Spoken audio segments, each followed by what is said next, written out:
everyone, welcome back to another Morgan's Movie Collection video.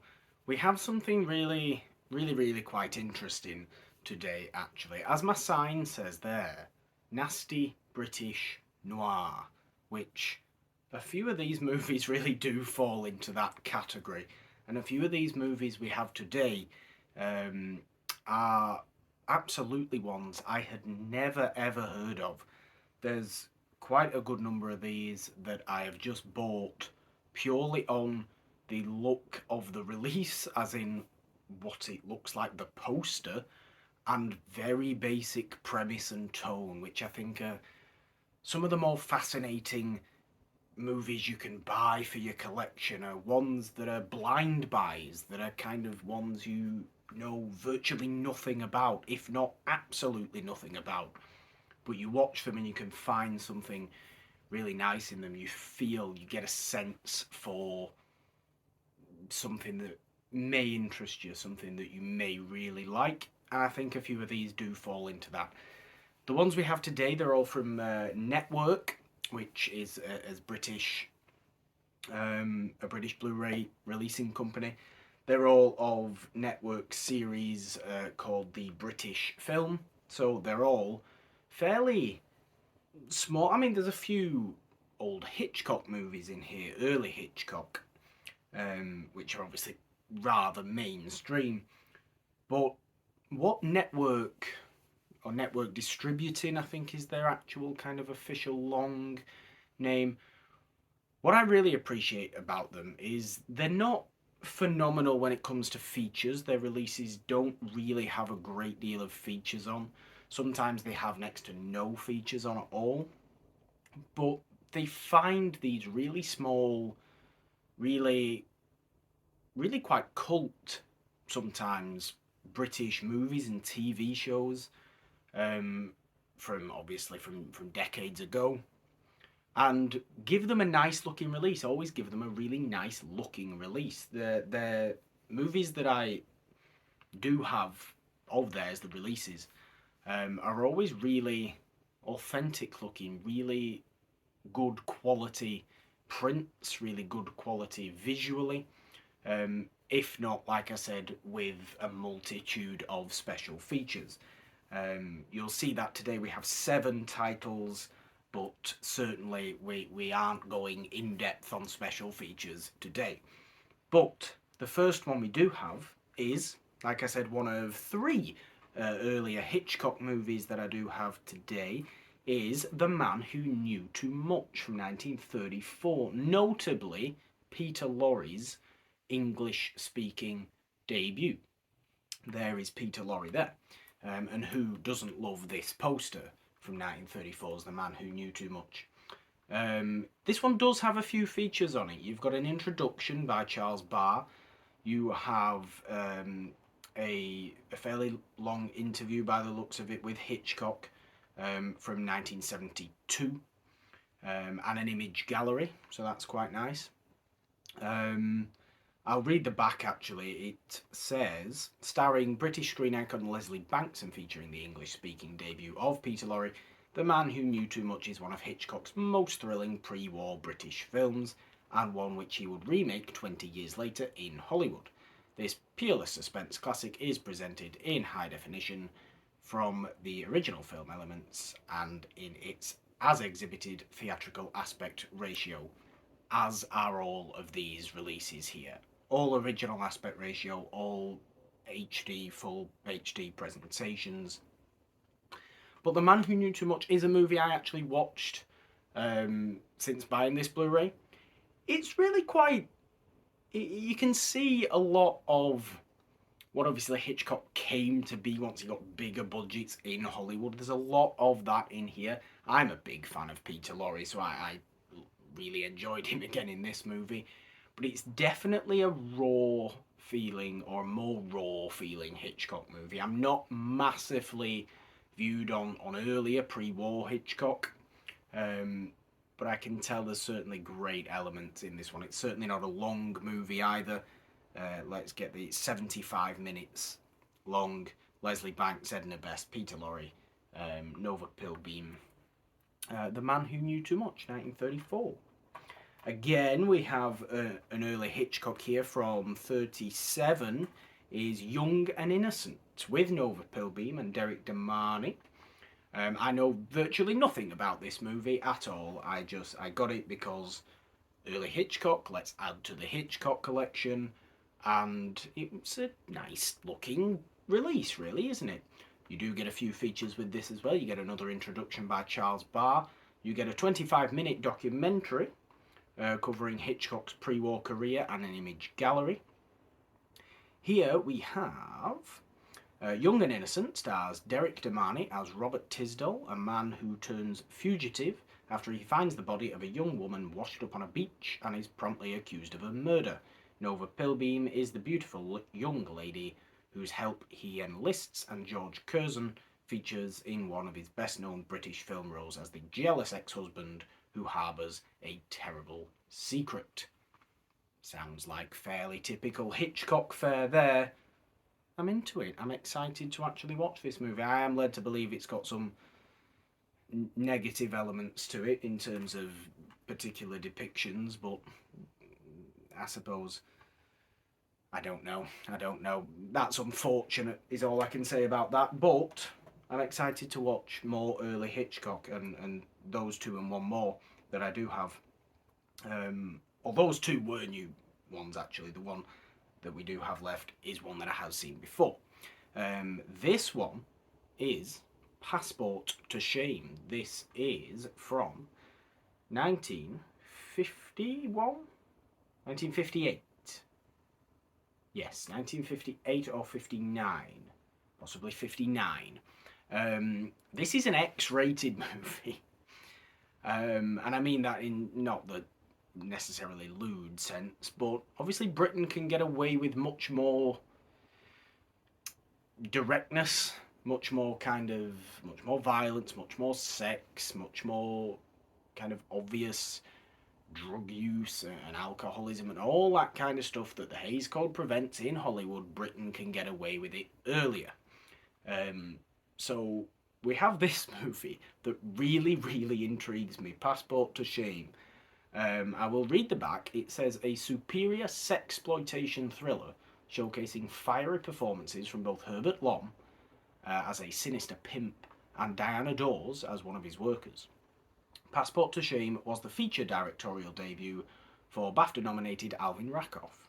With camera work from Nicholas Roeg and a memorable performance from Odile Versoix as the innocent caught up in a life of crime, it is presented here as high definition, from original film elements in its original theatrical aspect ratio. And we have Vicky, a young French girl on the run from the Parisian police, arrives in London.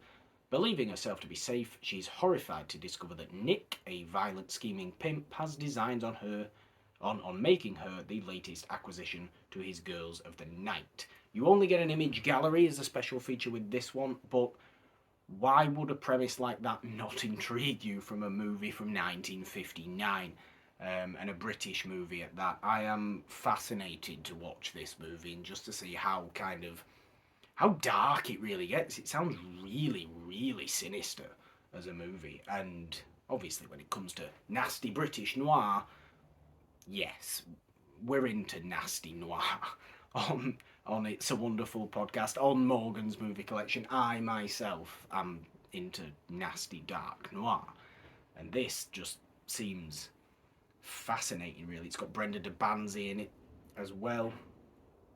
Yeah, why would I not be into this? I know nothing about this movie, but they look exposed the shade. Why would you not want this? I don't know. Certainly, why would you not want this? And absolutely, is next up we have from 1981, I think, The Monster Club, with Vincent Price, Donald Pleasance, and John Carradine. What I'm led to believe is a silly movie, and again, why wouldn't I want this? Let's add to the Vincent Price collection that is ever growing and very large on my movie shelf. I think it's an anthology. I think there's 3 sort of tales in this one. Special feature wise, you get an isolated music score audio track, the original trailer, textless material and promo, and an image gallery. It's directed by Roy Ward Baker, who's a pretty well-known, well-respected British horror director of 60s, 70s kind of time. But it seems to be almost a musical as well, because it features music by The Pretty Things, UB40 and B.A. Robertson. I'm intrigued, because it's early 80s Vincent Price as well, so it's definitely just him having silly fun with monsters. I think there's vampires involved. Yeah, why not? It seems very silly, and Price having fun with monsters. This is exactly what I like. The Monster Club, 1981.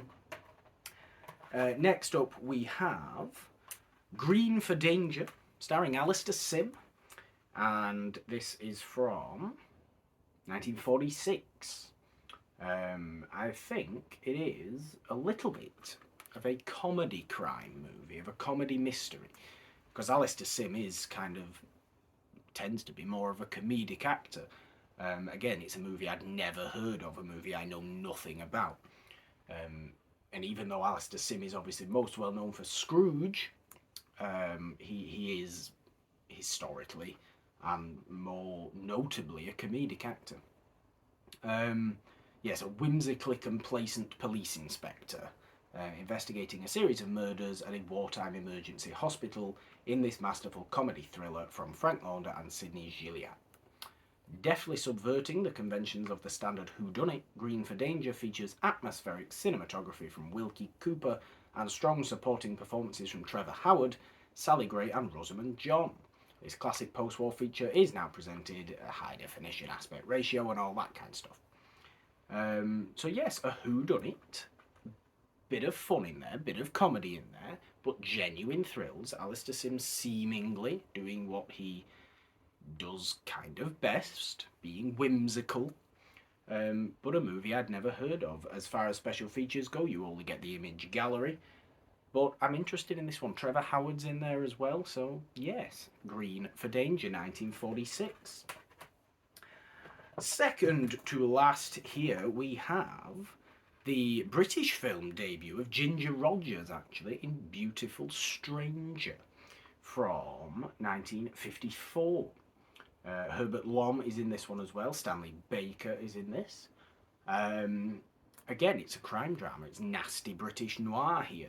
We're in this kind of territory. It says Hollywood icon Ginger Rogers makes her British film debut in this rarely seen crime drama from the early 50s, directed by David Miller, who directed Sudden Fear, the noir, and co-starring Herbert Lom and Stanley Baker. Beautiful Stranger is presented here high definition, original aspect ratio and all that. Johnny Victor, a gorgeous ex-actress, lives in luxury on the French Riviera. A wealthy businessman with global interests, or courtesy of Louis Gott, a wealthy businessman with global interests. But Louis' fortune is built on crime, and his possessive mania brings about a train of violence from which death is the only certain outcome.